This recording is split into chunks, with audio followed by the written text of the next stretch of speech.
Hello everyone, this is Nitasha Chaturvedi.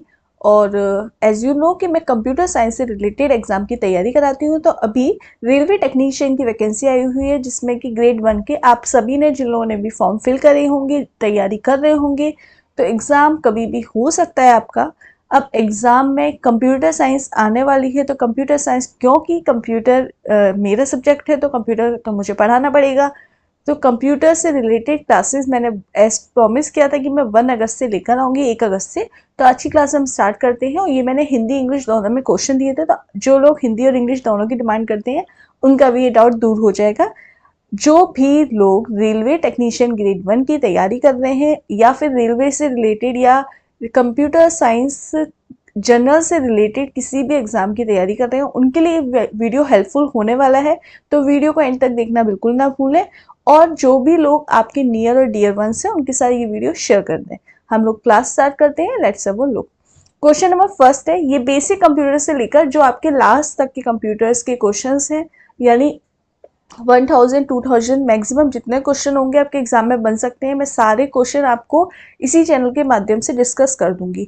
Channel पर नए हैं तो सब्सक्राइब करना बिल्कुल ना भूलें, बेल आइकन पर प्रेस कर दें, जिससे आपको लेटेस्ट अपडेट मिलते रहें। देखो, पहला क्वेश्चन बोल रहा है कि वह इलेक्ट्रॉनिक डिवाइस जो डाटा को स्वीकार कर सकती है, डाटा प्रोसेस कर सकती है, यानी डेटा को ले सकती है, डेटा एक्सेप्ट कर सकती है, डेटा को ले सकती है, उसको प्रोसेस कर सकती है और उसका आउटपुट दे सकती है। यानी डेटा को स्वीकार मतलब डेटा का इनपुट ले सकती है, प्रोसेस कर सकती है और आउटपुट ले सकती है, और परिणामों को भविष्य में प्रयोग के लिए स्टोर कर सकती है, यानी वो स्टोर भी कर सकती है। तो स्टोरिंग का मेमोरी, स्टोर का मतलब मेमोरी में स्टोर कर सकती है वो। तो ऐसी ऐसी डिवाइस को क्या कहते हैं? ऐसे डिवाइस को हम क्या कहते हैं? Input device. भाई इनपुट में तो हम डेटा डेटा ले रहे हैं, डेटा स्वीकार कर रहा है, वो इनपुट डिवाइसेस हैं। जो प्रोसेस कर रहा है वो हमारी क्या होती है? सीपीयू। जो आउटपुट उत्पन्न करा रहा है, यानी परिणामों को उत्पन्न करा रहा है, वो आउटपुट डिवाइस होती है। तो यहाँ पर हमारी क्या हो जाएगी? कंप्यूटर। कंप्यूटर क्या है? कंप्यूटर एक ऐसी इलेक्ट्रॉनिक डिवाइस है जो इनपुट को लेती है, यानी डेटा को स्वीकार करती है, उसको प्रोसेस करती है और हमें रिजल्ट में आउटपुट देती है, और उस डेटा को स्टोर करती है मेमोरी के माध्यम से। तो ऐसी डिवाइस को हम कंप्यूटर बोलते हैं। सेकंड क्वेश्चन है, सेकंड क्वेश्चन क्या बोल रहा है? Which of the following is the basic function of computer? Computer का बेसिक फंक्शन क्या होता है? भाई कंप्यूटर का बेसिक फंक्शन है इनपुट को लेना, उसको स्टोर करना और उसको प्रोसेस करना, और एक इनपुट को स्टोरेज करना, उसको प्रोसेस करना और रिजल्ट में आउटपुट देना। तो यहाँ पे ये सारे जितने भी दिए गए हैं, सारे ही कंप्यूटर के मूल कार्य यानी बेसिक फंक्शन है। अगला क्वेश्चन नंबर 3 की तरफ चलते हैं। कंप्यूटर से के संबंध में निम्नलिखित में से कौन सा कथन गलत है? अब यहाँ पे देखो, बहुत सारे स्टूडेंट्स गलती कर देते हैं। ये बोल रहा है गलत है, हम क्या समझ लेते हैं? सही है। तो यहाँ पे बोल रहा है गलत। तो पहला है कि यह एक लॉजिकल मशीन है जो सूचना को प्रोसेस करती है। तो कंप्यूटर एक लॉजिकल मशीन है जो कि हमारे डेटा को यानी इंफॉर्मेशन को प्रोसेस करती है। सही बात है।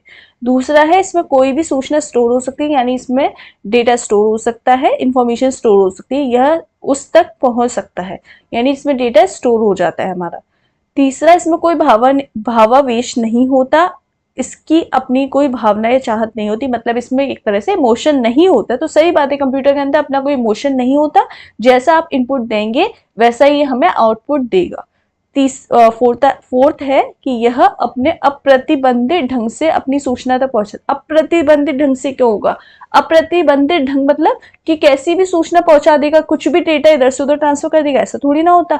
जैसा इनपुट देंगे वैसे ही प्रोसेस करेगा, उसी अकॉर्डिंग हमें आउटपुट देगा और डेटा को स्टोर करेगा। तो ये तीनों हमारे ए बी सी सही है और डी हमारा गलत है। तो यहाँ पे हमसे गलत ही पूछ रहा है कि कौन सा इनकरेक्ट है, तो डी इसका राइट आंसर हो जाएगा। अगला क्वेश्चन देख लेते हैं। क्वेश्चन नंबर 4 क्या बोल रहा है? Which one of the following statement is correct about the computer? Computer के बारे में निम्नलिखित में से कौन सा कथन सही है? तो इसमें से कौन सा कथन कंप्यूटर के बारे में सही है? पहला, a computer is composed of only software. तो कंप्यूटर केवल क्या सॉफ्टवेयर से ही कंपोज किया जाता है? ऐसा तो नहीं है। A computer can organize all information on its own. Computer स्वयं सारी जानकारी व्यवस्थित करता है, कंप्यूटर खुद नहीं करता। हम इनपुट देते हैं, उसको वो प्रोसेस करता है, तब वो रिजल्टेंट आउटपुट देता है, तो खुद से ऑर्गेनाइज नहीं करता। थर्ड है, a computer is compose of only hardware. Computer केवल हार्डवेयर से बना होता है?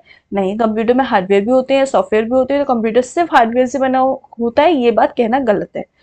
अगला, computer an electronic device that stores, retrieves and process data. यह एक इलेक्ट्रॉनिक उपकरण है जो डेटा को संग्रहित, पुनः प्राप्त और संचारित करता है। ये बात बिल्कुल सही है कि कंप्यूटर में डेटा स्टोर होता है, रिट्रीव होता है, प्रोसेस होता है, आउटपुट मिलता है हमें। अगला, किस में बोल रहा है main parts of a computer. Computer के मेन पार्ट कितने? कंप्यूटर के मेन पार्ट देखो, याद रखना कि सबसे पहले हम कंप्यूटर में कोई भी इनपुट देते हैं तो हमें इनपुट डिवाइस की जरूरत होती है। इनपुट के बाद हमारा डेटा प्रोसेस होता है तो हमें प्रोसेसिंग के लिए सीपीयू की जरूरत होती है। उसके बाद हमारा डेटा जो प्रोसेस होकर रिजल्टेंट आता है तो वो हमारा आउटपुट डिवाइस पे आता है, तो आउटपुट की जरूरत होती है। डेटा स्टोर कहाँ होता है? मेमोरी में होता है, तो मेमोरी की जरूरत होती है। फिर उसके बाद हमारी कम्युनिकेशन डिवाइसेस होती हैं, यानी जिससे हमें कम्युनिकेशन करना होता है, वो कम्युनिकेशन डिवाइसेस होती हैं। और उसके अलावा हमारी फाइनल होती है सेकेंडरी स्टोरेज, यानी हमारा जो कंप्यूटर बना होता है, आप अपना कंप्यूटर देखो तो कंप्यूटर के अंदर हम इनपुट देते हैं तो इनपुट डिवाइसेस होती हैं, जैसे कीबोर्ड, माउस, ये सारी इनपुट डिवाइसेस। सीपीयू यानी प्रोसेसर होता है, और रिजल्टेंट के लिए हमारे पास आउटपुट होता है, यानी मॉनिटर हुआ, हमारे पास एलसीडी, एलईडी, प्रिंटर, ये सब आउटपुट डिवाइसेस हो गई। उसके अलावा मेमोरी के लिए हमारे पास डेटा प्राइमरी मेमोरी होती है, हमारे पास डेटा स्टोरेज के लिए, यानी वो कंप्यूटर हमारा डेटा को स्टोर करता है, तो हमारे पास रैम या रोम होती है। और हमारे पास उसके बाद हमारे पास कम्युनिकेशन डिवाइसेस होती है जिसके माध्यम से हम डेटा को कम्युनिकेट कर पाते हैं। और फाइनल होता है सेकेंडरी स्टोरेज। सेकेंडरी स्टोरेज में मतलब हमने जितना भी काम किया वो सारा फाइनल काम हम कहाँ सेव कर देते हैं? सेकेंडरी स्टोरेज में, क्योंकि हमारे पास मेन जो मेमोरी कंप्यूटर के द्वारा दी गई होती है उसमें इतना स्पेस नहीं होता कि हम सारा काम उसमें स्टोर कर पाए, इसीलिए हम बाकी का जितना भी काम होता है, फॉर एग्जाम्पल ये मेरी कंप्यूटर की एक फाइल है, ये फाइल मैं कहाँ स्टोर कर दूंगी? सेकेंडरी स्टोरेज में।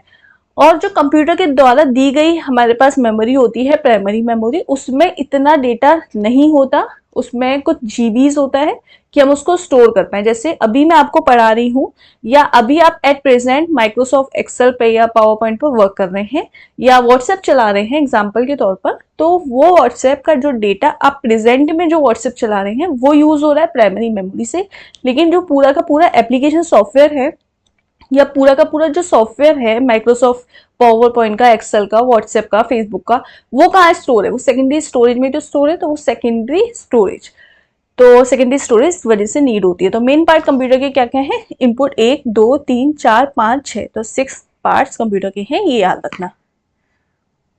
अब इससे क्या है ना, जैसे अगर आपने थ्योरी नहीं भी पढ़ी और इस तरीके से आप क्वेश्चन पढ़ लेते हैं तो भी आपके लिए काफी बेनिफिशियल हो जाता है कि आपको चीजें याद ना हो, आपको ये भी पता चल जाता है कि क्वेश्चन किस तरीके से पूछे जाते हैं। अगला, which of the following is not a computer component. इसमें से निम्नलिखित में से कौन सा कंपोनेंट कंप्यूटर का घटक नहीं है?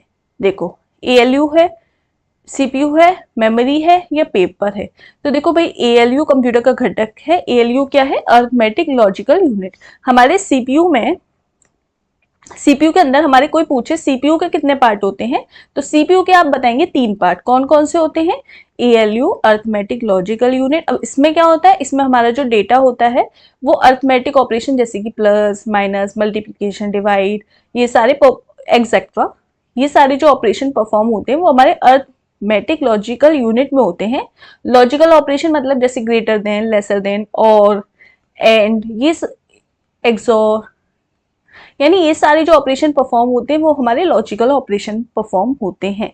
तो कुल मिला के जो एएलयू काम करता है वो अरिथमेटिक और लॉजिकल ऑपरेशन को परफॉर्म करता है।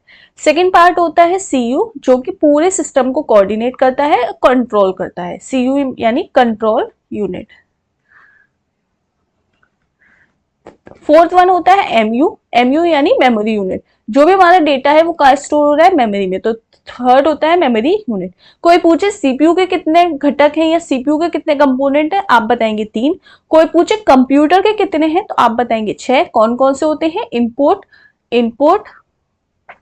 आउटपुट, उसके अलावा सीपीयू, उसके अलावा मेमोरी जैसे, यानी आप बोल सकते हैं प्राइमरी मेमोरी और सेकेंडरी मेमोरी। प्राइमरी मेमोरी में मतलब जैसे रैम, और सेकेंडरी मेमोरी और कम्युनिकेशन डिवाइसेस। तो टोटल 6 होते हैं किसके? कंप्यूटर के। लेकिन सीपीयू के कितने होते हैं? अलग से 3, एएलयू, सीयू और एमयू। तो यहाँ पर नॉट अ कंप्यूटर कंपोनेंट। इसमें से अगर कंप्यूटर का कंपोनेंट नहीं है, यानी वो तो कंप्यूटर का कंपोनेंट एक तरह से जब सीपीयू कंप्यूटर का कंपोनेंट है तो एएलयू भी तो कंप्यूटर का कंपोनेंट हो गया इनडायरेक्टली। कहने का मतलब है एएलयू सीपीयू के अंदर शामिल होता है, यानी एएलयू इनडायरेक्टली कंप्यूटर का ही तो कंपोनेंट हुआ। दूसरा सीपीयू, सही बात है। मेमोरी इज आल्सो कंप्यूटर का कंपोनेंट, बट कागज कंप्यूटर का कंपोनेंट नहीं है, तो this is the right answer, क्योंकि यहाँ पे बोल रहा है नॉट अ कंप्यूटर कंपोनेंट, निम्नलिखित में से कौन सा कंप्यूटर का कंपोनेंट नहीं है। अगला क्वेश्चन नंबर 7 की बात चल कर लेते हैं। ये बोल रहा है क्वेश्चन नंबर 7, निम्नलिखित में से कौन सा कंप्यूटर से संबंधित नहीं है, यानी इनमें कंप्यूटर से संबंधित निम्न में से कौन नहीं है। सीपीयू कंप्यूटर से संबंधित है, मदरबोर्ड कंप्यूटर से संबंधित है, हार्ड डिस्क कंप्यूटर से संबंधित है, लेकिन एल्गोरिथम कंप्यूटर से संबंधित नहीं है। एल्गोरिथम अलग से हम पढ़ते हैं, डेटा स्ट्रक्चर एल्गोरिथम में। एल्गोरिथम जो भी हम प्रोग्राम लिखते हैं उसको, उस प्रोग्राम को समझने के लिए हम अपनी लैंग्वेज में जो लिखने के लिए हम एल्गोरिथम का यूज करते हैं। स्टेप बाय स्टेप जो प्रोग्राम की होती है, स्टेप बाय स्टेप प्रोग्राम की जो प्रोसेस होती है, जब हम उसको स्टेप बाय स्टेप एक लैंग्वेज में लिखते हैं तो वो हमारी एल्गोरिथम होती है। इन डिटेल आपको मैं पढ़ा दूंगी, लेकिन अभी आप इतना याद रखो कि यहाँ पे एल्गोरिथम कंप्यूटर से संबंधित नहीं है, तो ये हमारा राइट आंसर हो जाएगा। अगला क्वेश्चन नंबर 8 की तरफ चल लेते हैं। क्वेश्चन नंबर 8 बोल रहा है for converting raw input data into useful information, यानी इन रॉ इनपुट डेटा को यूजफुल इंफॉर्मेशन में कन्वर्ट करना, all the computer system perform following process. तो सारे कंप्यूटर्स कुछ प्रोसेस परफॉर्म करते हैं। अब हिंदी में ये बोल रहे हैं रॉ इनपुट को उपयोगी जानकारी में बदलने के लिए सभी कंप्यूटर सिस्टम द्वारा निम्नलिखित मौलिक प्रक्रिया का पालन किया जाता है, यानी एक तरह से हमारा डेटा से हमें इंफॉर्मेशन में चेंज करना है। अब बहुत सारे लोगों को डेटा और इन्फॉर्मेशन में फर्क नहीं पता, तो बेसिकली डेटा और इन्फॉर्मेशन में एक फर्क क्या होता है, तो आप याद रखना कि जितने भी रॉ फैक्ट्स एंड फिगर होते हैं उसको हम डेटा बोलते हैं, और मीनिंगफुल डेटा जो होता है वो इंफॉर्मेशन होती है। एग्जाम्पल के तौर पर आपके कंप्यूटर या मोबाइल में जितना भी कुछ मटेरियल है, जितना भी कुछ कंटेंट है रॉ, चाहे वो फाइल है, पीपीटी फाइल है, चाहे एक्सेल फाइल है, आपका कोई सॉन्ग है, कोई जेपीजी फोटो है, पीएनजी है, या फिर कोई वीडियो है, ऑडियो है, ये सारा क्या है, डेटा।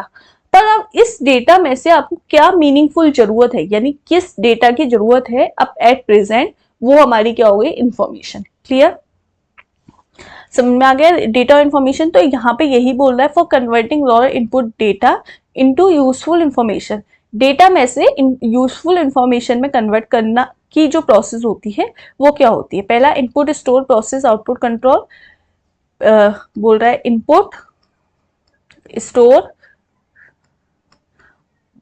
स्टोर करना, प्रोसेस करना, आउटपुट और कंट्रोल। दूसरा है कि input process control output, input store output नहीं। तो देखो डेटा को इंफॉर्मेशन, कोई भी data input as a input data है, वो स्टोर है, उसको प्रोसेस करा हमने, उस डेटा में से हमने मीनिंगफुल डेटा निकाला, वो प्रोसेस हुआ, हमारे पास आउटपुट आ गया, वो कंट्रोल हो गया हमारा। तो ये इस तरीके से हमारा डेटा से क्या कन्वर्ट होता है, information, input store process output control. Clear. अगला क्वेश्चन नंबर 9 है इनमें से कौन गणना का कार्य नहीं करता। देखो कैलकुलेटर, गणना मतलब कैलकुलेशन के लिए यूज की जाती है, तो कैलकुलेटर कैलकुलेशन के लिए यूज किया जाता है, कंप्यूटर भी कैलकुलेशन के लिए यूज कर सकते हैं, बट प्रिंटर नहीं करते। यहाँ पर मोबाइल फोन का भी यूज हम एज अ कैलकुलेटर की तरह कर सकते हैं, बट प्रिंटर नहीं करते, तो यहाँ पे ऑप्शन नंबर सी इसका करेक्ट आंसर हो जाएगा। क्वेश्चन नंबर 10 की तरफ चलते हैं। क्वेश्चन नंबर 10 क्या बोल रहा है, in computers user are also known as. तो कंप्यूटर में ये यूजर को हम क्या बोलते हैं, तो यूजर को हम ह्यूमन वेयर बोलते हैं। याद रखना कंप्यूटर के अंदर जो यूजर है, मतलब मैं जो कंप्यूटर पे काम कर रही हूँ, तो मैं कंप्यूटर के लिए क्या हुई, ह्यूमन वेयर। तो ऑप्शन नंबर ए इसका करेक्ट आंसर हो जाएगा। अगला क्वेश्चन नंबर 11 है the program instructions are represented in binary and store in the blank form which they are fetched, decoded and executed by the CPU, यानी program के निर्देशों को binary में दर्शाया गया है। कोई भी प्रोग्राम है उसके जो भी निर्देश है उन्हें बाइनरी में दर्शाया गया है, और ब्लैंक में संग्रहित किया गया है यानी स्टोर किया गया है। यानी कोई भी प्रोग्राम है उसके जो भी इंस्ट्रक्शन है, कोई उसके जो भी इंस्ट्रक्शन है उन्हें बाइनरी में दिखाया गया है और उसे स्टोर किस में किया गया है, संग्रहित किया गया है, जिसमें कि वे सीपीयू द्वारा प्राप्त डिकोड को निष्पादित करते हैं। यानी सिंपल सी बात ये बोल रहा है कि कोई भी प्रोग्राम है उसे बाइनरी में दिखाया दर्शाया गया है और उसके संग उसको फैच किया गया, डिकोड किया गया, एग्जीक्यूट किया गया सीपीयू के द्वारा, तो उसको स्टोर कहाँ किया गया है भाई। सिंपल सी लैंग्वेज में देखो कितना घुमा फिरा के क्वेश्चन पूछा गया है। सिंपल सा क्वेश्चन है कि भाई कोई भी प्रोग्राम है उसे स्टोर कहाँ किया गया है। तो कोई भी प्रोग्राम है, डेटा है, आप बताओ किसी भी प्रोग्राम को, डेटा को, इंस्ट्रक्शन को कहाँ स्टोर करोगे, मेमोरी में। तो पूछना क्या चाह रहा है कि संग्रहित किया गया, यानी स्टोर कहाँ करोगे, स्टोर इन डेटा, डेटा को स्टोर कहाँ करोगे। कोई भी अब चाहे उसको कैसे भी कन्वर्ट करके कर दो कि कोई भी प्रोग्राम के इंस्ट्रक्शन को बाइनरी में कन्वर्ट करो, डेसिमल में करो, कुछ भी करो, पर आपको बस शॉर्ट तरीका क्या याद रखना है, मेन लाइन, कि भाई हमें स्टोर करना है। स्टोर कहाँ करेंगे, मेमोरी में। क्लियर बात, खत्म कहानी।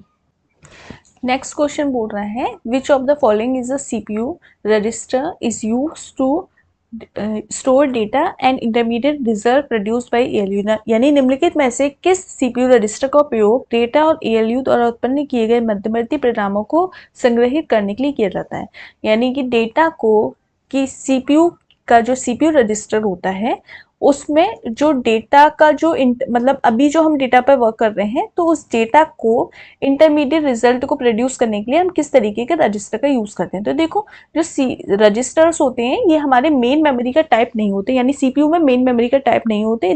ये एक सीपीयू का टाइप है जो कि वेरी फास्ट होते हैं और शॉर्ट अमाउंट ऑफ मेमोरी हमारी यूज कर लेते हैं। यानी अभी मैं एट प्रेजेंट जो काम कर रही हूँ वो होल्ड करके रख लेते हैं रजिस्टर। ये सीपीयू का एक पार्ट होता है, मेन मेमोरी का पार्ट नहीं होता। अब ये रजिस्टर कुछ टाइप के होते हैं जैसे program counter, memory address register, accumulator, instruction register, ये टाइप होते हैं। अब यहाँ पे प्रोग्राम काउंटर क्या करता है, प्रोग्राम काउंटर हमारा जो प्रेजेंट डेटा होता है उसको एग्जीक्यूट करने के लिए काम आता है। यानी हमारी कोई भी डेटा भी सीपीयू से प्रोसेस हो रहा है, जैसे 2+5 हो रहा है तो 2+5 7, तो यानी उस डेटा को एग्जीक्यूशन करने के लिए जो भी मेमोरी की आवश्यकता हो रही है वो हमारी प्रोग्राम काउंटर से यूज हो रही है, प्रोग्राम काउंटर रजिस्टर। दूसरा memory address register. Memory address register क्या करता है, उस मेमोरी को मतलब होल्ड करके रखता है। वो मेमोरी को एक तरह से होल्ड, जैसे 3-4 प्रोसेस एक साथ आ रही है तो उसको होल्ड करने का काम जो कर रहा है, उसको वेट और होल्ड का काम वो मेमोरी एड्रेस रजिस्टर कर रहा है। एक्यूमुलेटर क्या कर रहा है, एक्यूमुलेटर मतलब हमारे जो इंटरमीडिएट रिजल्ट हैं, जैसे इंटरमीडिएट रिजल्ट जैसे मैंने बोला कि 2 × 5 + 7 + 9, तो जो इंटरमीडिएट फाइनल रिजल्ट तो नहीं आया लेकिन जो इंटरमीडिएट रिजल्ट आते चले गए उनको इंटरमीडिएट रिजल्ट को स्टोर कौन कर रहा है, वो एक्यूमुलेटर कर रहा है।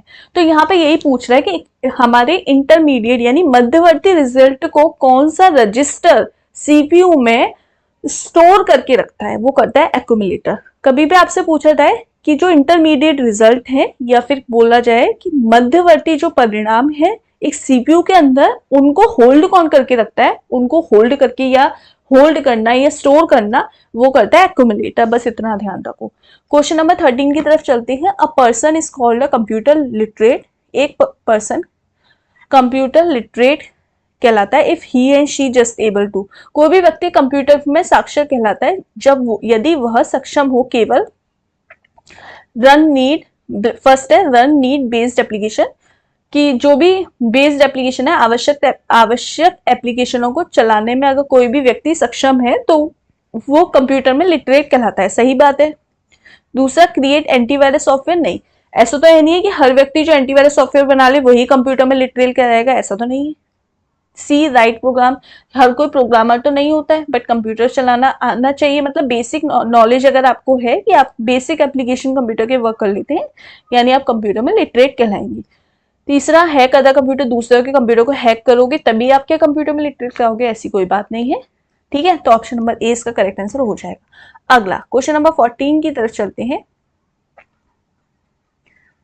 मस्तिष्क की तुलना किससे की जाती है? सभी को पता है मस्तिष्क की तुलना का मतलब हमारी जो माइंड की तुलना है वो कंप्यूटर से की जाती है, तो ऑप्शन नंबर सी इसका करेक्ट आंसर हो जाएगा। अगला question number 15, who is consider to the father of modern computer. Modern computer के जो फादर हैं उसे वो किससे बोला जाता है, वो बोला जाता है एलन टर्निंग को। देखो father of computer Charles Babbage, लेकिन मॉडर्न कंप्यूटर के फादर को बोला जाता है एलन टर्निंग। और आजकल मॉडर्न कंप्यूटर पूछा जाने लग गया है। क्वेश्चन नंबर 16 की तरफ चलते हैं। इसमें बोल रहा है which of the following is not a valid characteristic of computer system. इसमें से कौन सी वैलिड कंप्यूटर की कैरेक्टरिस्टिक नहीं है, यानी नहीं पूछ रहा है, नॉट पूछ रहा है। देखो बौद्धिक स्तर, तो आईक्यू कंप्यूटर के पास इतना आईक्यू नहीं होता, हम वर्क करते हैं, जिस मतलब ऐसा तो फिर हर कोई प्रोग्रामर बन जाए, तो ये इसकी कोई वैलिड कैरेक्टरिस्टिक नहीं होगी। दूसरा जवाबदेही, कंप्यूटर के पास कोई जवाबदेही नहीं होती, हम जैसा काम करेंगे वैसे ही हमें मतलब आउटपुट देगा, तो उस कंप्यूटर के पास क्या जवाबदेही है। दूसरी बहुप्रयोगिता यानी वर्सेटिलिटी, तो हाँ कंप्यूटर का यूज हम एक से ज्यादा कामों के लिए कर सकते हैं, तो ये इसकी एक कैरेक्टरिस्टिक हो गई। कर्मठा यानी डिलीगेंस, तो सही बात है कंप्यूटर में। उसके अलावा कंप्यूटर की जो हम लोग बोल सकते हैं कि कंप्यूटर की कैरेक्टरिस्टिक जैसे स्पीड है, एक्यूरेसी है, डिलीगेंस है, वर्सेटिलिटी है और रिलायबिलिटी है, ठीक है। तो ये सारी कंप्यूटर की कैरेक्टरिस्टिक होती है, बट बौद्धिक स्तर और जवाबदेही कंप्यूटर की कैरेक्टरिस्टिक नहीं है, तो यहाँ पे डी इसका राइट आंसर आ जाएगा। अगला क्वेश्चन नंबर 17 की तरफ चलते हैं। ये बोल रहा है अ शो है how operational attribute are link together and contributes towards realizing the computers. एक ब्लैंक दिखाता है कि कैसे परिचालक विशेषताओं को एक साथ जोड़ा जाता है और कंप्यूटर को साकार करने का में योगदान देता है। मतलब क्या दिखाता है, इसमें से क्या दिखाता है, कौन शो करता है कि कंप्यूटर में, मतलब कंप्यूटर में परिचालक यानी कंप्यूटर जो वर्क कर रहा है कंप्यूटर का, उसकी विशेषताओं को एक साथ जोड़ना और कंप्यूटर को साकार योगदान बनाता है। तो बेसिकली यानी सारी एक तरह से एबिलिटीज कंप्यूटर की जोड़ना, उसके एट्रीब्यूट जोड़ना, उसको कंट्रीब्यूट करना, ये सब कंप्यूटर ऑर्गेनाइजेशन में हम पढ़ते हैं। तो कंप्यूटर ऑर्गेनाइजेशन, ठीक है। तो computer organization, basically computer organization क्या है, कंप्यूटर आर्किटेक्चर की तरह होता है जिसमें कंप्यूटर का रियलाइजेशन होता है, ऑपरेशन एट्रीब्यूट होते हैं और एक दूसरे से जुड़ते हैं। क्वेश्चन नंबर 18 की तरफ चलते हैं। क्वेश्चन नंबर 18 क्या बोल रहा है, blank is the conceptual design fundamental operational structure of a computer system. एक ब्लैंक है, एक कंप्यूटर सिस्टम में वैचारिक डिजाइन और मौलिक परिचालन संरचना है। यानी एक कंप्यूटर सिस्टम में वैचारिक डिजाइन और मौलिक परिचालन संरचना है। Blank is a conceptual design and fundamental operation structure of a computer system. तो computer architecture basically computer architecture computer की कॉन्सेप्चुअल डिजाइन और फंडामेंटल ऑपरेशनल स्ट्रक्चर होता है। तो यहाँ पे कंप्यूटर आर्किटेक्चर क्या होता है, कंप्यूटर आर्किटेक्चर जो होता है, कंप्यूटर आर्किटेक्चर सिस्टम की वैचारिक डिजाइन और मौलिक परिचालन संरचना होती है। कंप्यूटर आर्किटेक्चर कंप्यूटर की कॉन्सेप्चुअल डिजाइन और फंडामेंटल ऑपरेशन स्ट्रक्चर को ही बताता है। क्वेश्चन नंबर 19 के बारे में देख लेते हैं। क्वेश्चन नंबर 19 क्या बोल रहा है, who among the following is the full form of bio. BIOS की फुल फॉर्म क्या है, बायोस की फुल फॉर्म होती है बेसिक इनपुट आउटपुट सिस्टम। तो बायोस की फुल फॉर्म क्या होती है, basic input output system, option number C. अगला, कंप्यूटर प्रोसेस द्वारा इंफॉर्मेशन में परिवर्तित किया जाता है। यानी कंप्यूटर प्रोसेस द्वारा इंफॉर्मेशन में परिवर्तित किया जाता है, किसके द्वारा, इनपुट के द्वारा, आउटपुट के द्वारा, नंबर के द्वारा, डेटा के द्वारा। प्रोसेस कंप्यूटर में मतलब इंफॉर्मेशन कैसे परिवर्तित होती है, इंफॉर्मेशन डेटा से ही तो आती है, तो डेटा से ही तो इंफॉर्मेशन बनती है, तो data, option number B. Question number 21 है, कंप्यूटर में डेटा किसे कहा जाता है। डेटा कंप्यूटर में दी गई सूचनाओं यानी जो दी गई इंफॉर्मेशन होती है उसे हम डेटा कहते हैं। क्वेश्चन नंबर 22 है, which material is used to manufacture computer chips. Computer chips के निर्माण के लिए किस पदार्थ का प्रयोग किया जाता है। तो जो कंप्यूटर की चिप्स होती हैं वो बेसिकली सेमीकंडक्टर के द्वारा बनती हैं। आई होप सो सही है ये, सेमीकंडक्टर के द्वारा कंप्यूटर की चिप्स बनाई जाती हैं, ठीक है, option number D. Question number 23 है, बोल रहा है IC chips are in computers are made of. जो कंप्यूटर की आईसी चिप्स होती हैं वो कैसे बनती हैं। तो कंप्यूटर की जो आईसी चिप्स होती हैं वो सिलिकॉन के द्वारा बनती है, सिलिकॉन आईसी चिप्स होती हैं, इंटीग्रेटेड सर्किट। तो जो आईसी चिप्स होती हैं वो सिलिकॉन के द्वारा बनाई जाती हैं। 24 है, किसे आधुनिक कंप्यूटर का जनक मानते हैं? आधुनिक कंप्यूटर का जनक किसे मानते हैं? चार्ल्स बेबेज को। ठीक है, तो आधुनिक कंप्यूटर का जनक मानते हैं, आधुनिक कंप्यूटर का जनक चार्ल्स बेबेज को माना जाता है। 1830 में इन्होंने एनालिटिकल इंजन का निर्माण किया था, जिसे आधुनिक डिजिटल कंप्यूटर से अग्रदूत कहा जाता है, यानी Charles Babbage is the father of computer. Option number C. अगला, which of the following is not a part of hardware component? इसमें से कौन सा हार्डवेयर का कंपोनेंट नहीं है? देखो, मॉनिटर हार्डवेयर है, कीबोर्ड हार्डवेयर है, सीपीयू हार्डवेयर है, पर माइक्रोसॉफ्ट ऑफिस क्या हार्डवेयर है कि सॉफ्टवेयर है? माइक्रोसॉफ्ट ऑफिस क्या है? सॉफ्टवेयर ही तो है, तो नॉट अ हार्डवेयर। तो ऑप्शन नंबर डी इसका करेक्ट आंसर हो जाएगा। क्वेश्चन नंबर 26 की तरफ चलते हैं। कंप्यूटर में डाटा का किस रूप से भंडारण होता है? मतलब कंप्यूटर में जो डाटा होता है वो किस रूप से भंडारण होता है? तो कंप्यूटर में जो डाटा होता है बेसिकली वो बाइनरी रूप से हमारा होता है। तो बाइनरी रूप से, बाइनरी का मतलब क्या होता है? 0 एंड 1। तो 0 और 1 मिलके बाइनरी बनते हैं। अगला, कंप्यूटर में जो डेटा होता है वो 0 1 की फॉर्म में होता है। ब्लैंक, अपूर्ण तथ्यों का प्रतिनिधित्व करता है और सार्थक आंकड़ों का प्रतिनिधित्व करता है कौन? मतलब बोल रहा है अपूर्ण तथ्यों का प्रतिनिधित्व करता है और सार्थक आंकड़ों का प्रतिनिधित्व करता है कौन? डेटा और इंफॉर्मेशन। डेटा क्या होता है? डेटा जो और रॉ फैक्ट्स एंड फिगर्स होते हैं, यानी अपूर्ण तथ्य होते हैं, वो डेटा होते हैं, और उनको सार्थक आंकड़ों में जोड़ना वो इंफॉर्मेशन होती है। तो डेटा और इंफॉर्मेशन होगा इसका करेक्ट आंसर क्वेश्चन नंबर 27 का। डेटा क्या होता है? अपूर्ण तथ्य, यानी all raw facts and figures, जितना भी कंप्यूटर के अंदर मटेरियल सारा डेटा है, और उनमें से हमने रिजल्ट, मतलब उनमें से हमने जो रिलेटिव इंफॉर्मेशन, उनमें से हमने जो रिलीवेंट डेटा निकाला वो हमारी इंफॉर्मेशन होती है, यानी सार्थक डेटा, सार्थक तथ्य। तो डेटा और इंफॉर्मेशन, डेटा अपूर्ण और इंफॉर्मेशन पूर्ण। ठीक है, अगला, इंफॉर्मेशन सिस्टम में अल्फा न्यूमेरिक डेटा सामान्यतः एक सेकेंड,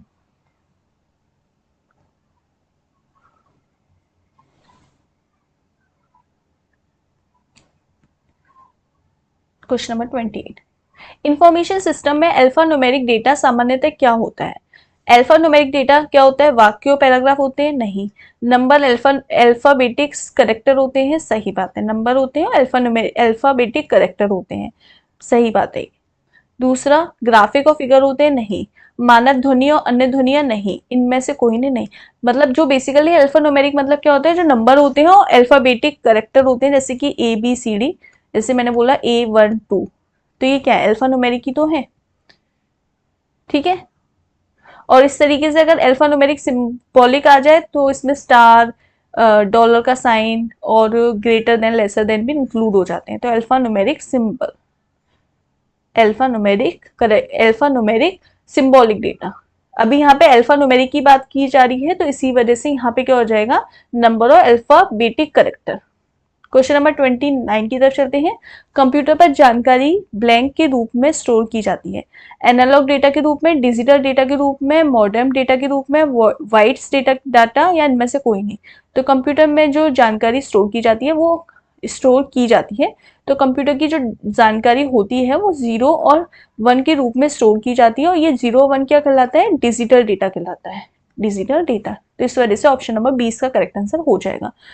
क्वेश्चन नंबर 30 बोल रहा है consider the following statements about the components of computer, यानी एक संगणक मतलब कंप्यूटर के घटकों के बारे में निम्नलिखित विचार दिए गए, उन्हें हमें पढ़ना है और समझना है। यानी पहला है input unit. Input unit accepts instruction of data by the user, कि आघात इकाई आघात उपयोगकर्ता के निर्देशों को स्वीकार करती है। सही बात है कि जो इनपुट यूनिट होती है वो इंस्ट्रक्शन को एक्सेप्ट करती है, डेटा को एक्सेप्ट करती है, सही बात है। दूसरा है output unit. And output unit accepts the output और reduced by the computer as a result, मतलब हमें आउटपुट यूनिट रिजल्ट देती है, और निर्गत इकाई संगणक यानी कंप्यूटर के परिणामों के रूप में उत्पन्न करती है। यानी जो आउटपुट यूनिट है वो हमें रिजल्ट देती है, ये कहने का मतलब है।